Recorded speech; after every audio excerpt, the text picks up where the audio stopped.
એક બહુ સારી જાહેરાત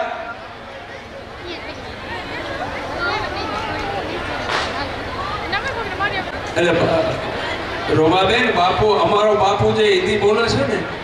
એ તો ભૂખા કાઢી નાખે બોલે છે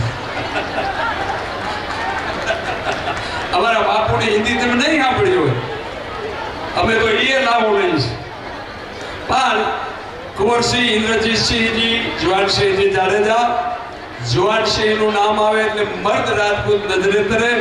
એ પરિવાર સોનાના ચાંદાના દાતા છે એમના ભાઈશ્રીની અહીંયા સતત હકુબાભાઈની સેવા બોલે છે એના સિવાય ઘણા બધા સેવકો છે જેનું આપણે નામ ન લઈ શકીએ સમયની બાબત છે પણ ખરેખર 10 દિવસથી બાપુ આ બધી ગુજરાતી ખાલી દીકરીઓ નહીં આ સાજેદાઓ જે વગાડે છે બાપુ એ ગુજરાતનું ગૌરવ છે અને આ કસડો છે દીકરીઓને કહી દઉં કે અહીંયા કલાકાર દોરાવા ચાતરે ને રશ્મિકાબેન એને ખબર પડે કશે હંમેશા કલાકારોની કદર કરી એટલે તો બ્રહ્મલીન નારાયણ બાપુએ માનવીને કર્મભૂમિ બનાવી હતી એટલે બહુ કચરો કલાને માને છે।